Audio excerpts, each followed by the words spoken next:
All right, so this will be one of the first conjugate beam problems we'll work. We could work this problem using direct integration, right? Just a quick little background. I just want to find the slope and displacement at point B, which is out here at the end. If I did use direct integration, I would have to write a moment equation that was valid over the first 15 feet, and then a second one that was valid over the next 15 feet. And when I did my integration, I'd get 4 integration constants, right? I could solve for 2 by knowing that the slope and displacement at A are 0, and then I'd have to match the 2 sets of equations at that common point and make sure the slope and displacements match there. So it's not a terrible problem. You could do it. I would want to do it that way, but if you needed to write an equation for displacement and slope, that's the only technique we have so far, direct integration. But this problem doesn't want that. It just wants to know discrete values of slope and displacement at B. So conjugate beam might be a better approach for that. So the first thing we're going to do is what? We're going to take the real beam and we're going to find the moment equation, and then we're going to apply the moment to the conjugate beam, and in that conjugate beam, to find slope and displacement at B, we're going to find shear force and bending moment in the conjugate beam. So that's a little background. So with that, let's dive in and go. We're going to find, first we're going to draw the shear moment diagram for this structure. To do that, I'm going to know my reactions at A. So I'm going to come over here and assume positive shear at A and positive bending moment at A. And I'm going to need to find those values to be able to draw the shear moment diagram.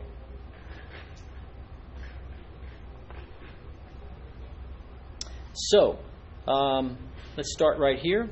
So I will sum the moments at point A and set that equal to 0. So that's my equilibrium statement.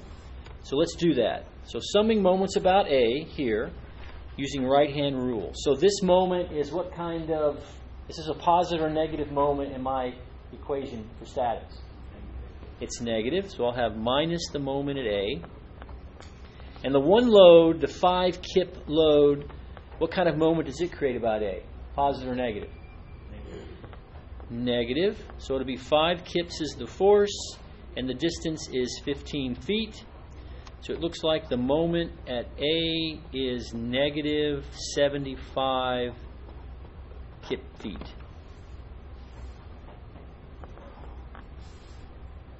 Okay, so now I can find my starting shear value. I'll just sum forces in the y direction. So that's my equation. I'm going to assume up is positive. So I've got my shear force is acting up, so that's positive, shear at A. My 5 kip force is down, so that's negative. So that's pretty easy. My shear at A is positive 5 kips. So starting off, I have a positive shear force and a negative bending moment. So let's come over here and draw a little template. And let's find what the shear force and bending moment diagrams would look like. So all positive X, positive shear. I'll do all my shear in kip. So what's the shear force at A?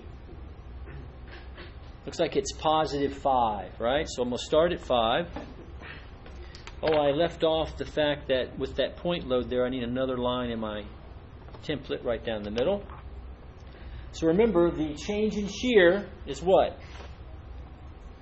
Equal to that load the value under the load curve. And what's the value under our load curve?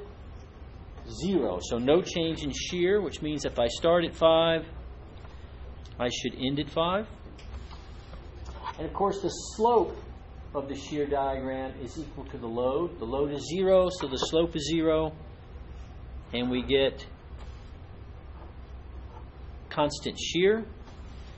And as I go from the left side to the right side underneath this point load, my shear will go from 5. I'll subtract 5 and I get down to 0. And then the change in shear over the last 15 feet should be equal to the load, which is 0. So I'm at 0 plus 0. I'm done. So now let's do the moment diagram.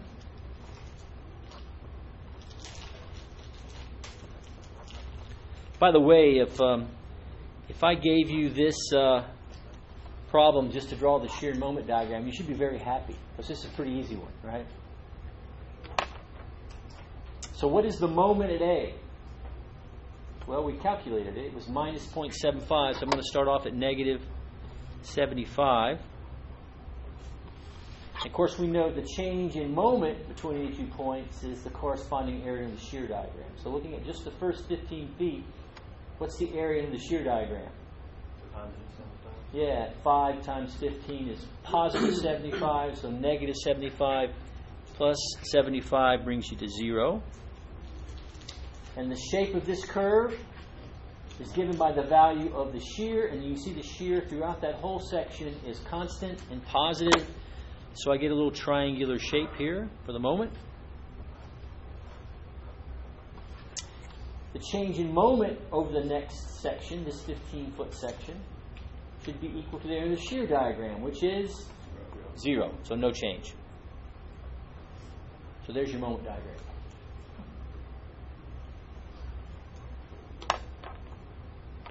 So now let's draw the conjugate beam.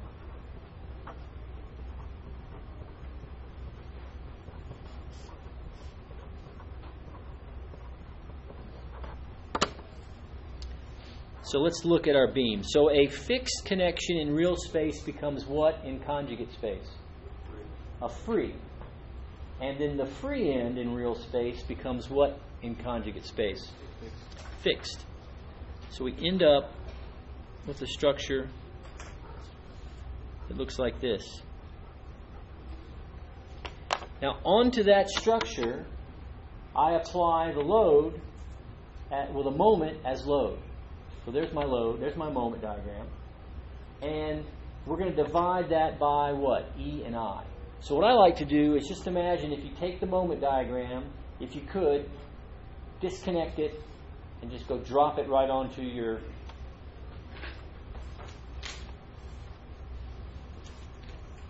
structure. It would look something like this.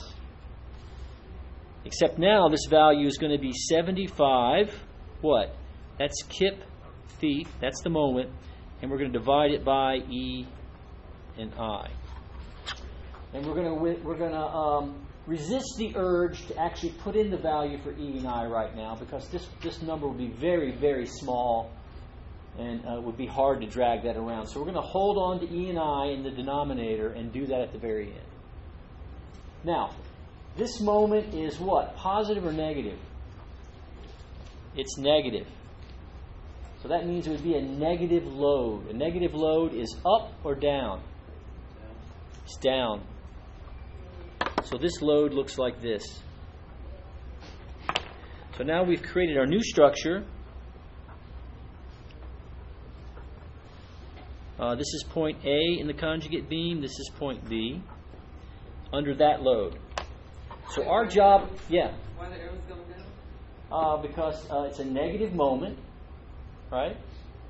We apply it as load. That means it's a negative load, and negative load is down.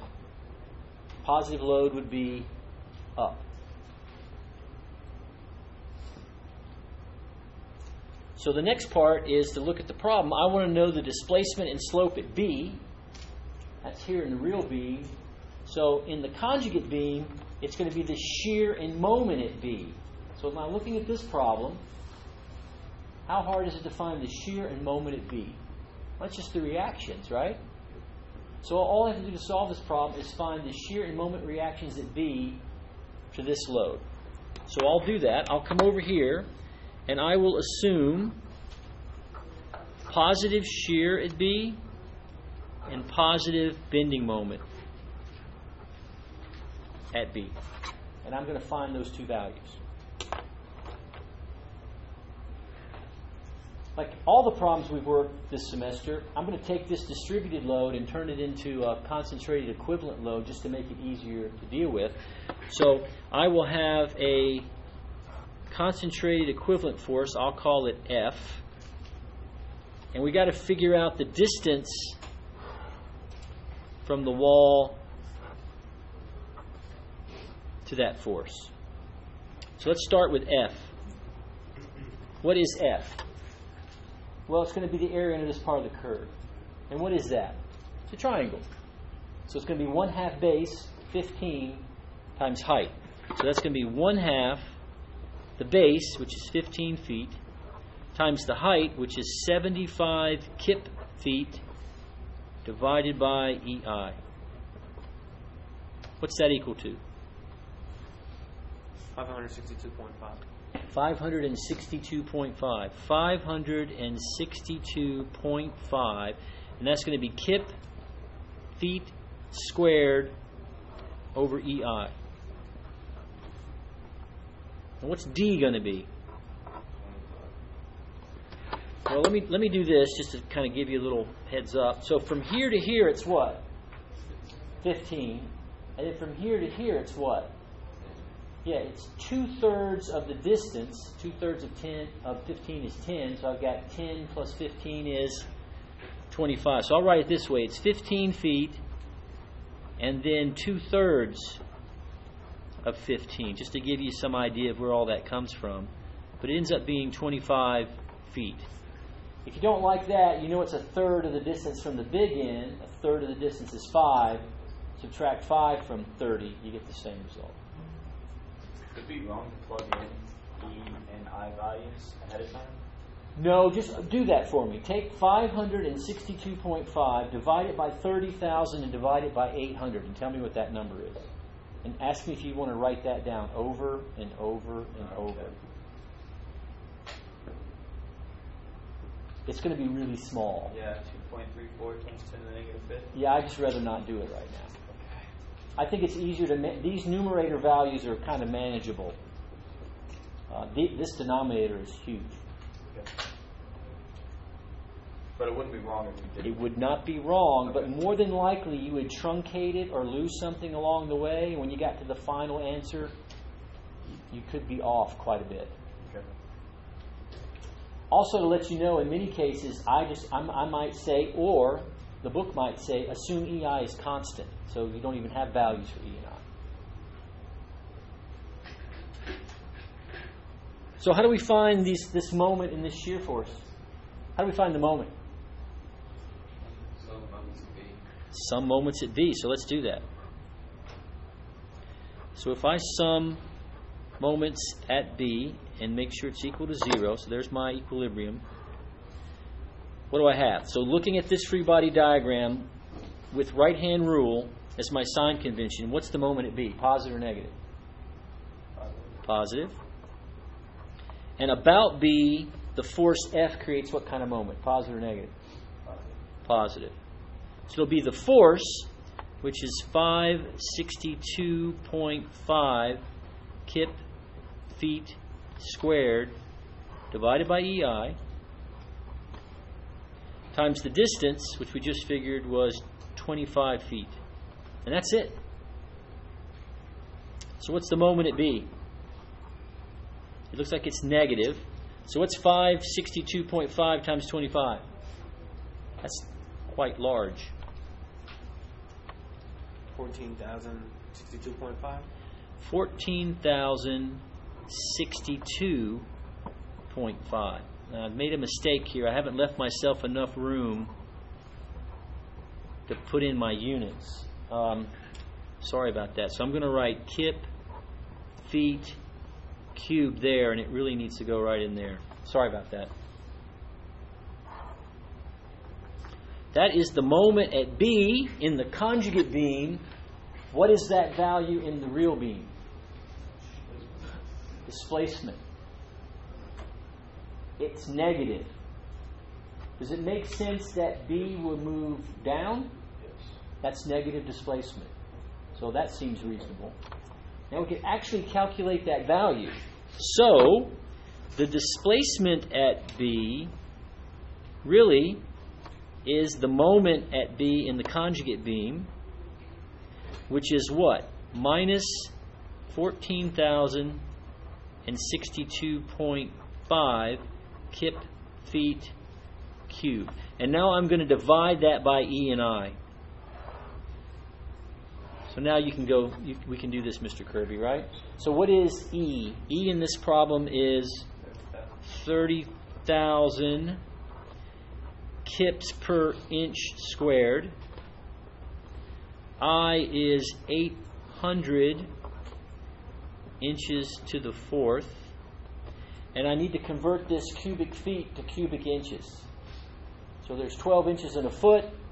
12 cubed is 1,728 inches cubed in a foot cubed.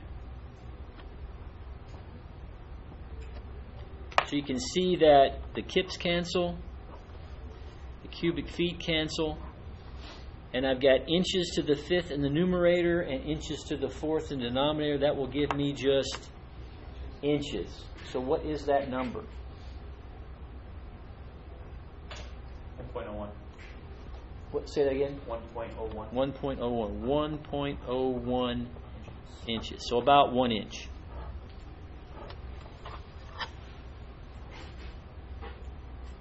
What if I were to tell you that, oh, that's too big. I want my displacement to be limited to half an inch. What would you do? Can you go back and change the load? No. Can you go back and change the size, the length of the beam? No. You can change your E value. That was harder because steel is steel. You could find some material stronger than steel. Probably not for construction. So what's left? I. So I just need to double my I. If I double my I would cut my load in half. You can go find a beam or design a cross section that has a larger moment of inertia. So that's the design part of this. Right? Once you calculate your displacement and it's not what you want, you would then probably adjust the I value to get what you want. And that I value would tell you what the cross-sectional area looked like, or the shape looked like. All right, let's finish this up. Let's do the slope. And we'll get slope by summing the forces in the y direction, and that summation will give us the shear. So assuming up is positive, going back to our free body diagram, the positive shear is down. It'll be minus the shear at B. And what else? Our force is down. That would be minus that, which is 562.5, and that's kip feet squared. And we would divide that still by EI. So I can solve for my shear at B. It looks like it's equal to negative 562.5 kip feet squared over EI. And it's negative. So let's go back quickly and look at my beam. And I'm going to imagine it would displace something like this. Right? That seem reasonable? So at B, I can see it would go down. Down is negative, so we did get a negative displacement. What kind of slope is that at B? Is that positive or negative slope? That's negative. And you'll notice that we have a negative value for our slope.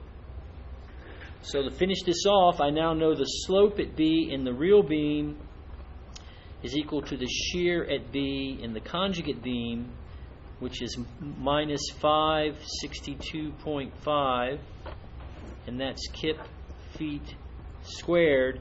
And now it's time to divide by E and I.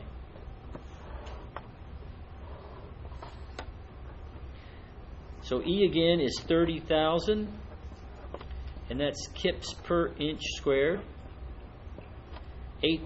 I for this problem is 800 inches to the fourth. Now in the numerator here I have square feet.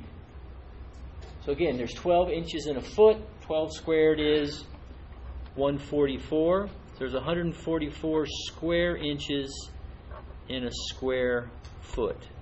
And if you look carefully, let's see, kips, cancel kips, square feet, cancel square feet. The numerator has inches to the fourth, the denominator has inches to the fourth. This is the dimensionless value.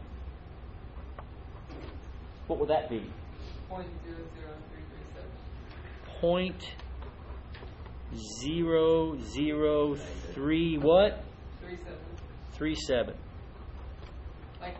Oh, and I left out my minus sign. Should be negative. And what are the units of that? We're going to assume the units are going to be in radians. So if you actually wanted to measure that angle, it would be almost 4/1000ths of a radian, which is not very much. Very small angle. I got negative 0.0034. Okay. Anybody else get that? Yeah. So 0.0034 instead of 7? Yeah. It's 0.00. Yeah, we're off by 3/10,000ths of a radian. I think that's going to be important. It's critical. It's very critical. So I'll scratch that out and we'll write 3/4.